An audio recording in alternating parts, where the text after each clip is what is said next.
Hi, this is Brian Whitaker with BKW Horsemanship LLC at Whitts Ranch in New Germany, Minnesota on a gorgeous late summer day. So that's Sawyer there, just out free grazing. He just decided he'd hang out with us and graze. We did a roping lesson. I used him. So now I'm grabbing Truman, 2-year-old Truman. Thankfully, we've had some rain recently, but otherwise we've been pretty dry, which made these flies extra bad. So I'm just putting a little stuff on. The flies this year are really bad on their head, on their faces. So I just put a little stuff here. And it's always a teaching moment, especially, well, all of them really, but especially these young ones, of just a little moment in patience and just staying with me just for a minute, horse. That's why we do all these exercises, is for these real life situations. And Truman did a really good job of just waiting there. He saw that open gate, but he knows just to wait on me. And here's another opportunity. Just look at these things as opportunities. So this calf sled is still in the around pen, and I don't want it in here. So I'm just going to let him kind of check it out. And then even before we ever get on him, he's going to be able to track the calf here. You'll see this, just where this groundwork will come in handy. So the first thing I do is I get where he's going to track it, not the other way around. So you see I slide a little rope there, and it doesn't take much for him to kind of figure this out, going, what is this thing? Well, this thing moves, and then he gets a little off course here. That's where, sending the horse off with a feel right here. He's like, oh, just go out the gate. And I said, no, don't rush that gate. You get in behind, and I don't even have to tap him with my lead rope. All that work with a flag, sending my horse off. Sawyer's like, I'm out of here. I know the drill. See, I'm tracking all the way out the gate there, nice and respectful. He gets a little bit, he looks around, but he's still tracking it. See him come back, just like if I was on him. He's tracking that. So that little, 1 minute deal, something positive instead of getting a wreck with it. That's the first time now I can say he tracked a calf sled. So today we're going to focus on picking me up at the fence. And there's, like all these exercises, to me, there's so many different benefits to this. A main one is getting control of a specific foot by just using a halter and lead rope. So I can guide that. In this case, it'll be the left hind to get it to go towards me or the panel, and so not just to go away. But first, we always start with our circles and the hindquarters, making sure that works well for us. And now he's doing a really good job of not being defensive of this flag the first thing right away. This is after a couple of days off, and we're back at it here. And he didn't tighten his muscles. That's the one thing with these filming this. You can't really see that sometimes unless you're real. But even then, you can't see it.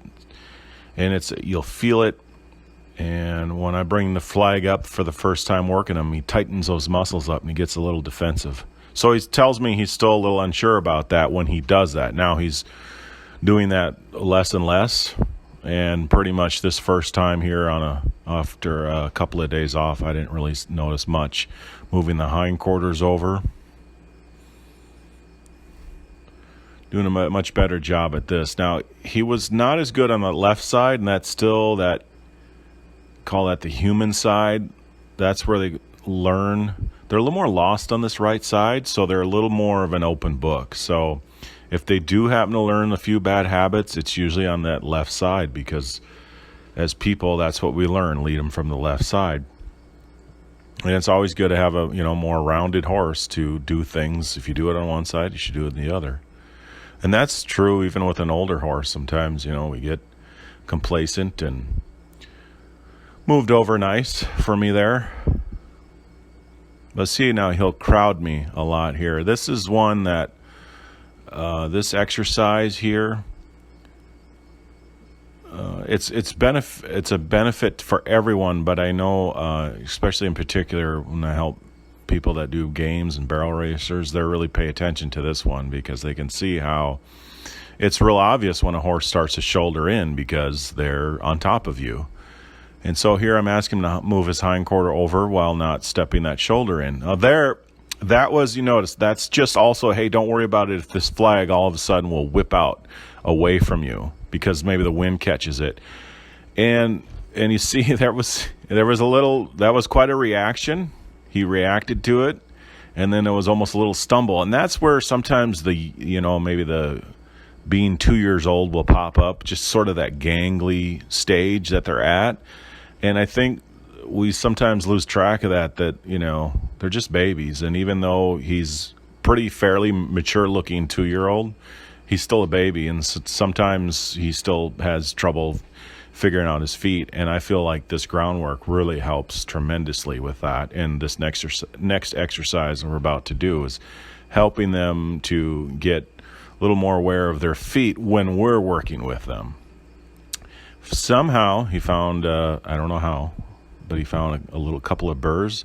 So this is another teaching moment. See how he can't stay with me for more than like a couple of seconds. And so I'm blocking him here. I'm just blocking him left and right. No, just right in the middle. That's a good place for you to be. I'm not going to pull on your forelock.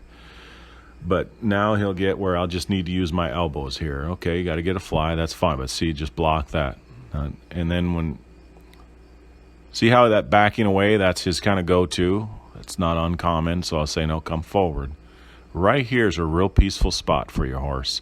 See, now I can just use my elbows to slightly block him if I need to. So I'm not bumping him. He's running into my elbows. And now he's figured out quickly, if I just stay here and swat flies, life is pretty good. I don't have to worry about what's going on behind me. So you're really teaching them so much by this. But yet, on the same token, being he's young and they have a shorter attention span, I wouldn't expect him to sit there all day and figure that out either. I'd move on like we're going to do. And, this exercise, it helps with, physically it helps, say, one day if you've ever rolled your ankle, and I've done it. I've rolled my ankle just simply getting off a nice colt that just stood perfectly still, and I got off and I rolled my ankle. And when you roll your ankle, it's pretty hard to try and get on a horse from the ground. So here's a good thing that I'll teach any horse I'm around, and that is pick me up at the fence horse. And so there's one where if I hurt my knee a little bit, hurt my ankle a little bit, if you're around these horses enough, if you do it enough, it'll probably happen. And so I'll teach them that they can just pick me up at the fence. And this is, to me, better than picking me up at a mounting block, because some of those are dangerous and scary and unstable. Where if I fall off the fence, that's pretty much on me, unless the fence is bad. So if I know the fence is good, I can probably, even with a bad ankle, maybe a bad knee, I can probably slowly climb the rungs of these bars and get up on the fence and have my horse help me. Because most of the time, you notice, if you've watched horses on a mounting block, it's almost like a circus act. You want to try to get the horse to the mounting block, and there the horse moves away just as you get to the top. And there's a lot going on there. A lot of it is they're a little bit uneasy with you, getting them between you and that mounting block, getting up higher like that. So this is really good for a youngster. They're going to have to get used to seeing me now up high. They've never had that experience before. And it's sometimes a lot for some of these youngsters to say, okay, everything's good on the ground. Okay, you can handle the saddle. Okay, now you're going to see me on both eyes up on top of you. But don't worry about it, horse. It'll be just fine, even though we've done nothing to prepare you for it. So this is an exercise I wish I had in my toolbox years and years ago. It would have saved me so much heartache and so much getting in wrecks. And it yields a softer, more responsive horse. And along with that, as I was talking about, it gets a horse better about being tied, because essentially you're tying them. And I see a lot of people lately talk about patience poles. That's nothing new. Years and years ago, vaqueros would tie their horses up to a tie line and get their horses to tie there. But they would do it in a fashion where the horses could always just roll their hindquarters. So instead of pawing and doing all that, they're simply warming themselves up. So now you see, this is the second time all full disclosure here. This is the second time I've done this exercise. The first time I just didn't have the camera for whatever reason, maybe a little rainy. So this isn't the first time we've done this, but it went pretty good. And so when I get to this fence now, I can get on my horse. And now this won't be yeah, I can really say that, yeah, I've swung a leg over this horse. And so whenever, whoever, wherever steps a foot in the saddle, it won't be the first time. And so he can see me on the left side. He'll feel me. He sees that foot on the right side. That can scare him. See, now he sees a rope. He sees me on the left side. He sees the rope. He feels it on the right side. That's a lot. That's a lot for a horse. They can kind of figure things out okay sometimes with something out in front of him. Now you see there, and I'm going to let him check that out. He's like, why did that just do it? You see a little defensive posture. Now when I coil this rope back up, I'm making sure that I'm not burning him or anything like that. And if he would get nervous here, I would just reset. But he never really did. He handled it well. And a lot of it is, I like to think, is how I present it to him. I don't just stuff it right down his throat and say, deal with this horse. See, and I'm bringing all the way back by his hindquarters. It's all in purpose there. See him kind of checking that out. Now, he didn't really allow me too much to demonstrate how I get them to be parallel to the gate, but you see there on the right, that's pretty much how you do it, is with rhythm, and you're just simply bumping the horse until they move a left foot towards you. Even if they take a little weight off that left hind, it's really the left hind. There I am a little bit, because he moved away. That's kind of his go-to. How about I just back away from you? No, that's not going to help. So now I'm just bumping, and I'm turning that up. When I feel like he was about ready to move a left foot, I stop. I don't always stop when he moves the left foot. I try to do it before he moves it. And that left foot I'd like preferably towards me. Sometimes these angles here in the camera, it's hard to tell. As I'm sitting here watching this, it's a little hard to tell. But when I'm down there, here's another good exercise. Am I able to grab your tail and gently let that go left and right? Let that bone kind of go left and right. Why would I ever do that? Well, I'm testing my horse out to see how comfortable they are. If they're tight, I'm not going to be able to get that tail up at all, and I wouldn't pull on it. It's sort of testing it out, and I'm also preparing a horse that, I've seen some weird things happen, fluke things that you'd think would never happen, and I've seen horses just swatting their, like normal, like a million times they do. Now he moved there, and I'm just staying with him, just trying to stay with him. If he moved off to his right, I would just grab the fence and reset, but no problem. He said, oh, that's weird. When I move, you move. And they're swatting their tails, and all of a sudden their tail will hang up on the back cinch or on something, and some horses absolutely lose their mind because their tail got stuck. So now there's an introduction to that, and I say, sometimes, I can grab your tail, and I don't want you to worry about it. Or another person rides by you a little close, and your horse's tail, their tail gets a little bit hung up on you. And so that won't be the first time they've ever felt that.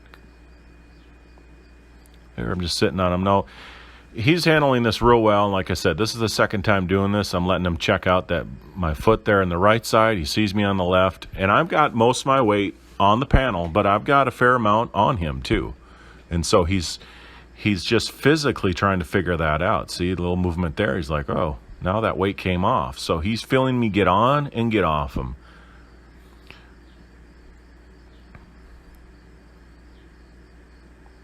That's one. If I start a horse, it's in the halter and lead rope, so they're going to have to get used to throwing the slack over to go left and right. Now there he kind of moved away, and I said, oh, no big deal, but come on back. So now by bumping the horse, I'm teaching them to actually come towards me. And I wouldn't ever get on the other side, or I wouldn't get a flag and bump them on the other side. No, it's not about that. It's not about getting on the right side and pushing them left. It's about teaching them that this rein or this lead rope is hooked to your left hind foot. And when you give me what I'm looking for, or even try, I will release. So even if you move that left foot, a left hind a little bit towards me, take weight off it sometimes. It depends on the horse. He got this fairly quick, but, it's a lot of it is how you present it to him. that was kind of a move backwards, and I'm saying, no, that's not going to help you. And then he moved the left foot towards me. So now as we're doing this, you can see both these horses, they're learning how to stand tied. And going back to that, the patience pulls. Sometimes we take something that's a little bit good and then turn it into something to an extreme where now it becomes kind of a bad thing. And I wouldn't just go tie a horse and say, okay, I'm going to go have lunch and then I'm going to go have supper. I hope when you get back you're still here and that you didn't develop all these bad habits. Now I'd want eventually to get my horse where, they stand for hours, no problem. If I got to feed them there and water them there, that's the way it's going to be. When you haul somewhere, that's just the way it's going to be. But I'm going to build up to that. I want to let them know that, no, you're not going to be here your life isn't going to consist now of just you being tied here the rest of your life. So I'm going to do it in small increments, and I'm going to do it when I think I can make a winner out of them. And I'm going to do it in a way that I'm going to present all these different things to them to get them to know what they need to do with their feet. So this is a prerequisite for me before I tie a horse for very long. And I know this horse has been tied before, no problem, but I just want to make sure that all of a sudden it doesn't become a problem, that he knows what to do with his feet. And I always think to myself, okay, so that's called a patience pull. All right, I get the catchy thing. And the idea is you tie your horse there to develop patience. Okay, sounds simple enough. Now, where's the human patience pull? That's what I want to know, because if it's good for the horse, where's the pull or where's the device you use to get patience and understand your horse a little better? So the point here is, try to figure it out from their perspective. That's what I've been trying to do more and more as years go on, is try to figure out from their perspective. How can I get through to you, horse, what I would like to do in the easiest possible, quickest manner? In a lot of ways, and the answer to that usually is do it slow and do it steady and be consistent. That's it. That's the quickest way, I know, because then you're never having to go back and fix something. Boy, I was riding my horse for a year and, all of a sudden, no, I hear that a lot. No, it's not all of a sudden. It's been building and it's been building and it's been building. And so you just develop these things in them to know here. So like here, you can back away, but that's going to be uncomfortable. Right thing easy, wrong thing difficult. Not impossible, as some things I feel like people present these in the ways that are impossible for the horse to get. Just difficult. That doesn't hurt him. There's no hardware there. I'm just bumping. I'm annoying. And he's lifting his head because he knows it's coming because I'm being consistent. So he's like, instead of getting bumped, why don't I just move my foot over? Let me try that. Now, I like when that other horse there goes a little late there, and that's timing. Now, there should have been a release because the left foot came, and that's just timing, and that's the hardest thing about this. It seems easy. In theory, it is, but, it's like anything. If it was easy, everybody'd be doing it. Now, these two horses are learning how to be tied here. I mean, as far as I'm concerned, that's it. They're learning how to be tied without having to pull on stuff and paw and get all defensive and upset. We got some tools now for when they do get tied up, how to behave. It's, I see it a lot where you go places and all of a sudden something becomes kind of a big fad. And sure, tying up, absolutely. Need every horse I have. They better stand tied if I'm going to go anywhere. But I'll go somewhere and I'll see somewhere they're tied up, and all over either you'll see a bunch of holes, or to remedy that, then they put these rubber mats down. And I'm not saying that's wrong, but for the horse it's all the same. He's pawing on that because he doesn't know what to do with his feet. And there's some they're pretty tough, and it can be, you'd love never to develop that habit because it's a hard one to break when they get to pawing. And I'd rather get them to move their hindquarters and figure it out. So you're really not fixing. The point is, you're not really fixing much by, you're putting a Band-Aid over a big problem by putting a bunch of rubber down where their feet are, I don't ever want to come out from somewhere and see that my horse has been pawing and pawing. I think, oh, I guess I didn't prepare you enough. But some horses I get in, they have such bad habits, it takes a long time to really break them. Now, as far as I'm concerned here, Truman's tied up. Obviously, I won't tie to this panel, but he's tied up. Now I'm going to get back on him. See, and I'm not real cautious. Just ease down in there. So I don't surprise him, but I'm not going to walk on eggshells here. You're going to have to get used to this. Now, I was going to get off there, but he moved, and I thought, I can stay with you just a second. So I knew that he was about to move, and I was ready to get off. And again, if he would move, I just get off, reset, do it again. So I'm just hanging in there, and some of it he's just trying to figure out what he's going to do with that weight. Now he kind of moved away, his hindquarters away, and I said, oh, that's not what we want. I don't want you moving your hindquarters away when I start to get on you. Make that a little bit difficult.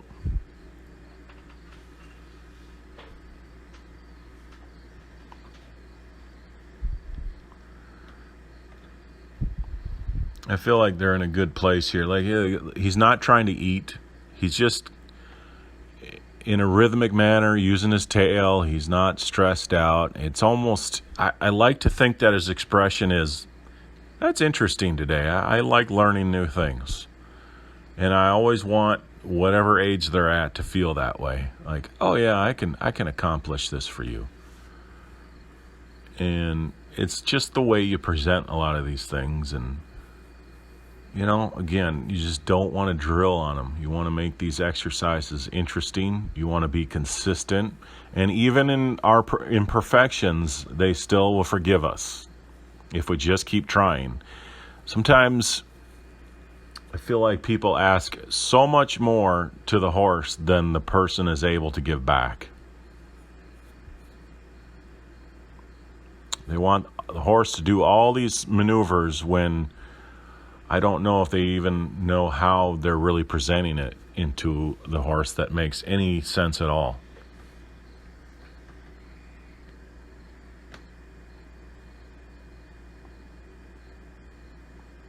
And it's real important when they do something right for me, like that's pretty loose rein, loose lead rope.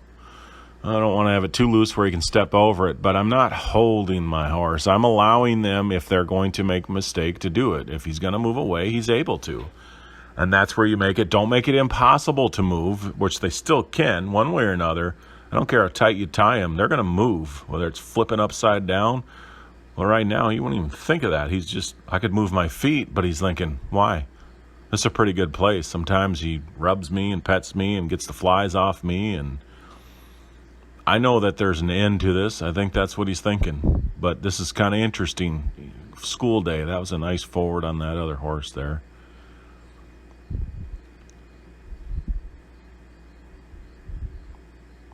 A little abrupt there. That's where I always say start light, and then you can build up. But you missed out the opportunity to start light.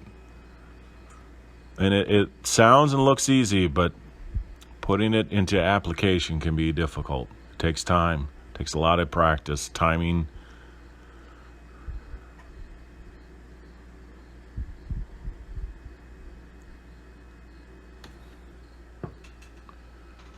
So it's not back, horse. See that horse on the right? Just keep bumping. That's not what we want. You can paw. You can get a little frustrated. There's a release when you come forward or into the left. Just consistency.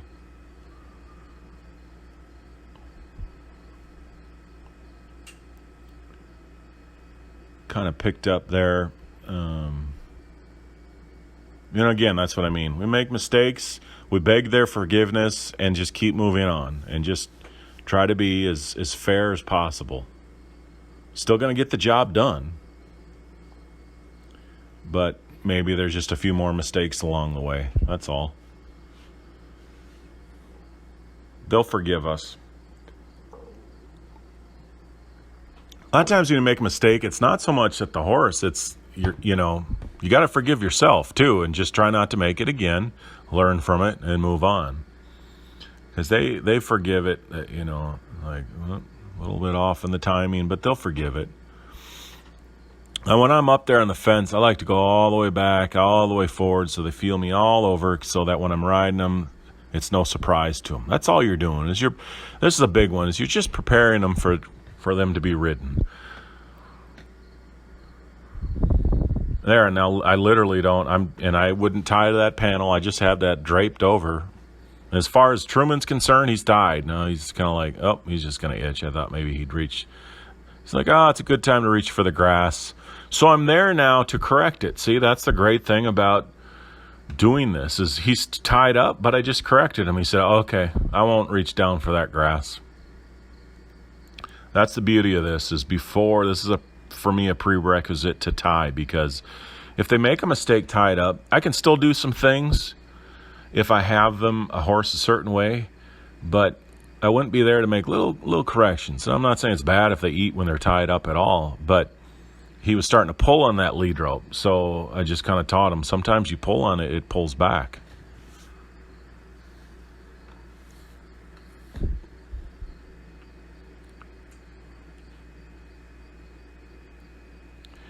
When I'm first starting to do this with a horse, I'll release real quick on any try. But again, this isn't my first time doing it with this horse, and he's gotten to the point where we have a certain expectation because he's done it so well. He's kind of set the bar a little bit higher, so I don't always have to. I'll always start light, but then maybe with the bumps, but I'll increase sooner, and maybe I won't release as quick until he gives me just a bit more. But if he got lost with it, I'd just go back to that. I would start light, not increase real quick, and then reward any tiny try. And that's the balance, that's the dance, is kind of figuring out each horse. Now here, I'm riding him. As far as he's concerned, I'm riding him, and he's just hanging out there. I don't even have a hold of the fence. I've got my left leg over the fence, so if he moved,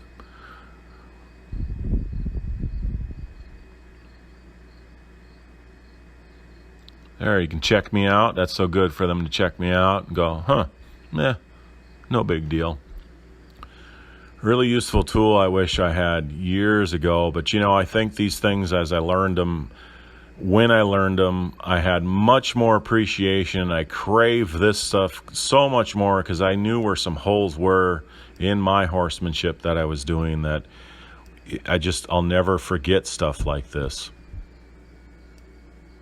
And I can see all the different benefits to it. There's so many to list, all the different benefits. It's not just, okay, I can get on the fence, get on my horse. It's just another way of getting a horse to get with you and to relax. And obviously with a young horse, to get, even older horses, some horses aren't real comfortable with you getting on them, off them, even if they've been ridden for years. There's something about that. That's why a lot of horses kind of start taking off as you get on. They're not comfortable with it. And it's, this is a great thing to go back to. And it's my older horses. I'll do this every once in a while. I'll check in. Everything I do here on these videos with a young horse, I still will go back on my older horses and check in with it. I would say just about everything. I can't think of anything right now that I probably won't ever do that again. So, and everything you do on the ground should have a correlation to when you're horseback. And there's things I used to do on the ground I don't really do anymore because I couldn't figure out how that would fit when I was horseback. But this is, to me, a pretty clear and obvious one. I'd still say I'm on the ground, but you're also horseback when you're on the ground, if that makes sense.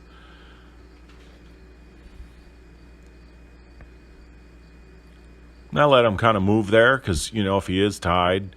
And I was telling him, you don't have to stand here. Just don't reach down and eat the grass. Just stand here tied. And if you get lost and you're tied, sometimes you can just move your hindquarters.